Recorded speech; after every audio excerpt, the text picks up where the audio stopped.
नमस्कार दोस्तों, और आपका स्वागत है हमारे चैनल पर। आज हम एक ऐसे प्रश्न पर गहराई से विचार करने वाले हैं जिसने सदियों से इंसानों को बेचैन कर रखा है। दुखों का कारण क्या है? ये सवाल जितना सरल लगता है, इसका जवाब उतना ही गहरा और ट्रांसफॉर्मेटिव है। और इस सवाल का सबसे प्रोफाउंड जवाब हमें मिलता है एक ऐसे महापुरुष से जिन्होंने अपने जीवन का हर क्षण इसी सत्य की खोज में लगा दिया, भगवान बुद्ध से। आज हम सिर्फ दुखों की बात नहीं करेंगे, बल्कि समझेंगे कि बुद्ध ने इस समस्या का क्या समाधान सुझाया। यह सिर्फ एक दार्शनिक चर्चा नहीं होगी, बल्कि एक यात्रा होगी अपने भीतर, अपने मन को समझने की। अगर आप इस वीडियो को अंत तक देखेंगे, तो मेरा वादा है कि आप अपने जीवन में शांति और संतोष पाने का एक नया दृष्टिकोण लेकर जाएंगे। दुख क्या है? बुद्ध की पहली महान सच्चाई। तो चलिए अपनी यात्रा शुरू करते हैं भगवान बुद्ध के 4 आर्य सत्यों से। ये वो 4 फंडामेंटल सच्चाइयां हैं जिन्हें बुद्ध ने एनलाइटनमेंट प्राप्त करने के बाद जाना और दुनिया को सिखाया। इनमें से पहला है, दुख क्या है। अब आप सोचेंगे, दुख है, ये तो सबको पता है, इसमें नया क्या है?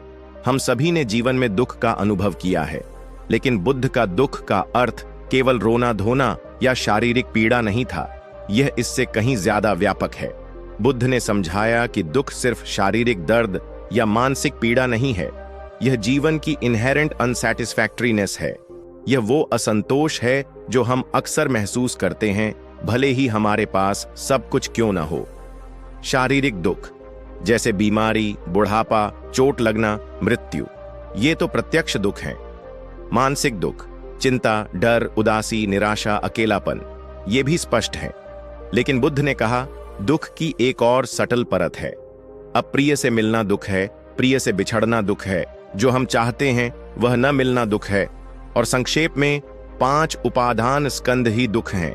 इसका क्या मतलब है? इसका मतलब है कि हमारी पूरी एग्जिस्टेंस, हमारी पहचान, हमारा शरीर, हमारी भावनाएं, हमारी धारणाएं, हमारे संस्कार और हमारी चेतना, ये सब नश्वर और अस्थिर हैं। और इन नश्वर चीजों से चिपके रहने के कारण ही हम दुख का अनुभव करते हैं। हम सोचते हैं कि ये चीजें स्थायी हैं या हमें इनसे स्थायी खुशी मिलेगी, लेकिन ऐसा होता नहीं। भाग 2, दुख का कारण क्या है? बुद्ध की दूसरी महान सच्चाई। अब हम आते हैं सबसे महत्वपूर्ण सवाल पर, दुखों का कारण क्या है? यहीं पर बुद्ध की विजडम चमकती है। दूसरा आर्य सत्य कहता है, दुख का कारण तृष्णा है। तृष्णा का मतलब है प्यास, लालसा, इच्छा, वासना या चिपके रहना। यह सिर्फ वस्तुओं के प्रति इच्छा नहीं है, बल्कि जीवन में हर अनुभव, हर भावना, हर विचार के प्रति हमारी तीव्र इच्छा और पकड़ है। बुद्ध ने इसे 3 मुख्य प्रकारों में बांटा। 1, काम तृष्णा, इंद्रियों के सुख की लालसा, अच्छा खाना, सुंदर चीजें, मधुर संगीत, आरामदायक जीवन। हम हमेशा और अधिक चाहते हैं। 2, भव तृष्णा, अस्तित्व की लालसा, हमेशा बने रहने की इच्छा, अमरता की इच्छा, कुछ बनने की इच्छा, अपनी पहचान बनाए रखने की इच्छा। हम हमेशा कुछ न कुछ बनना चाहते हैं, कुछ हासिल करना चाहते हैं। 3, विभव तृष्णा, गैर अस्तित्व की लालसा, कुछ चीजों से छुटकारा पाने की इच्छा, जैसे दुख से, पीड़ा से, उन चीजों से जो हमें पसंद नहीं। हम चाहते हैं कि कुछ चीजें बस खत्म हो जाएं। कल्पना कीजिए कि आप प्यासे हैं और पानी पीते हैं। आपकी प्यास बुझ जाती है, लेकिन कुछ समय बाद फिर से प्यास लगती है। हमारी इच्छाएं भी ऐसी ही हैं। एक इच्छा पूरी होती है तो दूसरी जन्म ले लेती है। यह अंतहीन चक्र कभी नहीं रुकता। बुद्ध ने समझाया कि हम उन चीजों से चिपके रहते हैं जो नश्वर हैं। हमारा शरीर, हमारी भावनाएं, हमारी संपत्ति, हमारे रिश्ते। और जब ये चीजें बदलती हैं या हमसे दूर हो जाती हैं, तो हमें दुख होता है। हम चाहते हैं कि चीजें वैसी ही रहें जैसी हम चाहते हैं, लेकिन जीवन का नियम है परिवर्तन। हम सुख की खोज में बाहर भटकते रहते हैं, लेकिन सुख हमेशा हमारे भीतर होता है। हम सोचते हैं कि अगर हमें वो नौकरी मिल जाएगी, या वो घर मिल जाएगा, या वो रिश्ता मिल जाएगा, तो हम खुश हो जाएंगे। लेकिन जब हमें वो मिल भी जाता है, तो थोड़ी देर की खुशी के बाद हम फिर से कुछ और ढूंढने लगते हैं। यही है तृष्णा का जाल। सम्यक संकल्प, हानि रहित और प्रेमपूर्ण विचार रखना।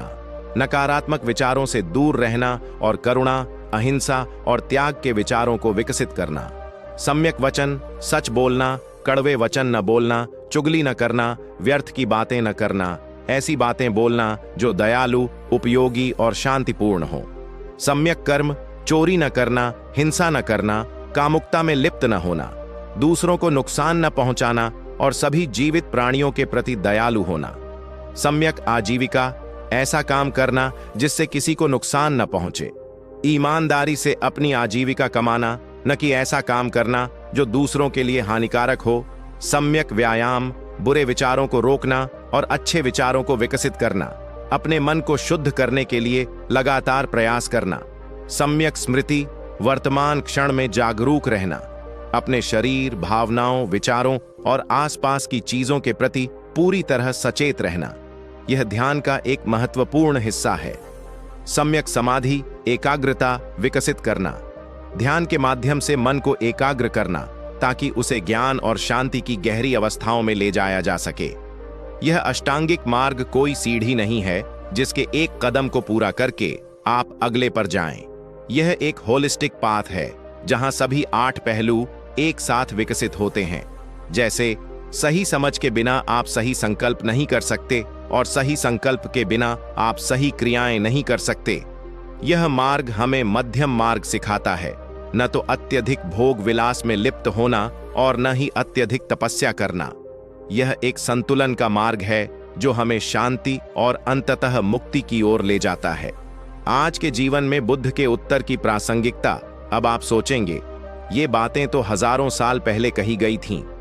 क्या ये आज भी प्रासंगिक हैं हमारे इस भाग दौड़ भरे डिजिटल युग में? मेरा जवाब है, पहले से कहीं ज्यादा। आज हम पहले से कहीं ज्यादा चीजों से घिरे हुए हैं। सोशल मीडिया, विज्ञापन और लगातार कुछ नया खरीदने की होड़ हमें तृष्णा के जाल में और भी गहराई से धकेल रही है। हम लगातार तुलना कर रहे हैं, लगातार कुछ पाने की कोशिश कर रहे हैं और लगातार असंतोष महसूस कर रहे हैं। बुद्ध का संदेश हमें इस चक्र को तोड़ने का रास्ता दिखाता है। यह हमें सिखाता है कि सच्ची खुशी बाहरी चीजों में नहीं बल्कि हमारे अपने मन की शांति में है। माइंडफुलनेस आज कितनी जरूरी है। जब हम हर पल अपने फोन पर होते हैं या भविष्य की चिंता में या अतीत के पछतावे में डूबे होते हैं तो हम वर्तमान को खो देते हैं। माइंडफुलनेस हमें इस पल में जीने, सांस लेने और अपने आसपास की सुंदरता को देखने में मदद करती है। कम इच्छाएं कैसे हमें मुक्त कर सकता है?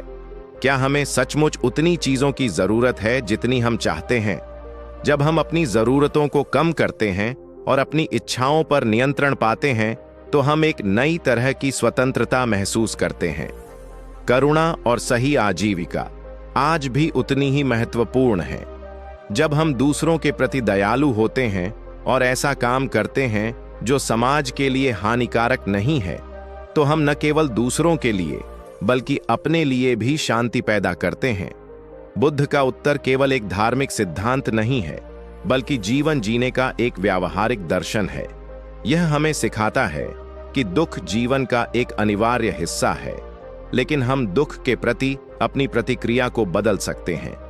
हम अपनी इच्छाओं को समझकर, उन्हें नियंत्रित करके और अपने मन को प्रशिक्षित करके दुख से मुक्ति पा सकते हैं। यह सिर्फ बुद्ध के अनुयायियों के लिए नहीं है, यह हर उस व्यक्ति के लिए है जो अपने जीवन में शांति और संतोष चाहता है। यह एक यूनिवर्सल ट्रूथ है जो हर समय और हर संस्कृति में लागू होता है। अपनी यात्रा शुरू करें। तो दोस्तों, आज हमने बुद्ध के अनुसार दुखों के कारण को समझा, तृष्णा, और हमने ये भी जाना कि इस दुख का अंत कैसे संभव है, निर्वाण के माध्यम से, और उस तक पहुंचने का मार्ग क्या है, आर्य अष्टांगिक मार्ग। यह कोई जादू की छड़ी नहीं है, यह एक सतत अभ्यास है, एक जीवन भर की यात्रा है। लेकिन यह एक ऐसी यात्रा है जो हमें गहरी शांति, खुशी और मुक्ति की ओर ले जाती है। मुझे उम्मीद है कि आज का यह वीडियो आपको अपने जीवन में कुछ नया सोचने, कुछ नया करने के लिए प्रेरित करेगा।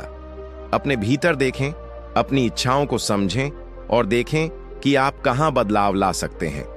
छोटी छोटी शुरुआत करें, हर दिन कुछ मिनट ध्यान करें, अपनी बातों और कार्यों पर ध्यान दें और दूसरों के प्रति दयालु रहें। अगर आपको यह वीडियो पसंद आया हो तो इसे लाइक करें, शेयर करें और हमारे चैनल को सब्सक्राइब करना न भूलें। हम ऐसे ही और भी प्रेरणादायक विषयों पर वीडियो लाते रहेंगे। आपके समय और ध्यान के लिए बहुत बहुत धन्यवाद। शांत रहें, सचेत रहें और आनंद से जिएं।